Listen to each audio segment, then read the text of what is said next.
औज़ुबिल्लाहिमिनश्शैतानिर्रजीम बिस्मिल्लाहिर्रहमानिर्रहीम अस्सलामु अलैकुम वरहमतुल्लाहि वबरकातुहू। मोहतरम सामीन, कैसे हैं आप सब? उम्मीद करते हैं कि आप सब अल्लाह ताला के फजल करम से ठीक ठाक होंगे और हमारी पिछली वीडियोस को एंजॉय कर रहे होंगे, उसे कुछ ना कुछ सबक सीख रहे होंगे। आज की वीडियो में हम बात करेंगे कि कुर्बानी के आदाब क्या हो सकते हैं। कुर्बानी के जानवर को पहले से लेकर पालना वो ज़्यादा अफजल है, लेकिन अगर आप कुर्बानी वाले दिन लेकर उस जानवर को ज़बह करते हैं तो भी इसमें कोई हर्ज नहीं है। लेकिन अगर आप उसको पहले पालती हैं, पहले लेकर उसको पालती हैं, अपने घर रखती हैं, चारा खिलाती हैं, उसकी ज़रूरियात का ख्याल रखती हैं, तो ये ज़्यादा अफजल है। कुर्बानी के जानवर का दूध निकालना, बाल काटना ये जायज़ नहीं है। जैसा कि इंसान अपने बाल नहीं काट सकता, नाखून नहीं काट सकता, इसी तरह ऐसा नहीं है। अगर वो ऐसा करेगा तो जो दूध उसने निकाला है या दो बाल उसने काटे हैं वो उन बालों की कीमत के बराबर, उन बालों की मिकदार के मुताबिक और दूध की मिकदार के मुताबिक वो पैसे सदका करेगा। ये ज़रूरी है।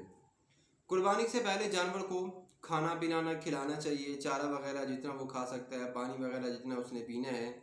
छुरी को पहले से तेज़ कर लेना चाहिए। एक जानवर को दूसरे के सामने ज़बह नहीं करना चाहिए। छुरी तेज़ होगी तो जब गले पे फिरेगी तो जानवर को तकलीफ़ ज़्यादा नहीं होगी। और हदीस में भी यही आता है कि जानवर को ज़्यादा तकलीफ़ ना दी जाए, उसके सामने जानवर के सामने भी छुरी तेज़ ना की जाए, दूसरे जानवर के सामने भी किसी जानवर को ज़बह ना किया जाए। जानवरों को ठंडा होने दें, फिर उसके बाद आप खाल उतार लें। ज़बह के वक्त नीयत कर लें, बाद में कबूलियत की दुआ भी करनी चाहिए कि या अल्लाह मैंने नीयत की थी, और उसके बाद ये दुआ करें या अल्लाह मैं ये मेरी कुर्बानी कबूल फरमा। कुर्बानी का जो गोश्त होता है उसके 3 हिस्से होते हैं। नंबर एक अपने घर वालों के लिए, दूसरा अपने दोस्त अहबाब के लिए, और तीसरा अपने गुरबा और मसाकिन को देना है।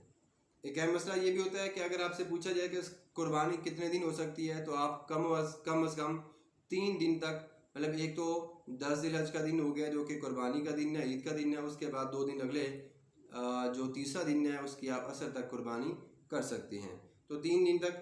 मालिक अन्नाफ़ी अन अब्दुल्लाह रसूलुल्लाह सल्लल्लाहु अलैहि वसल्लम, नबी करीम सल्लल्लाहु अलैहि वसल्लम की एक रिवायत है कि वो फरमाते हैं, अब्दुल्लाह बिन उमर रज़ियल्लाहु ताला अन्हु ने फरमाया, ये रावी रिवायत करते हैं कि यौम ईद उल अज़हा के बाद 2 दिन तक आप कुर्बानी कर सकते हैं। क़ाल अल अज़हा यौमानी बाद यौम अल अज़हा, क़ाल अल अज़हा यौमानी बाद यौम अल अज़हा।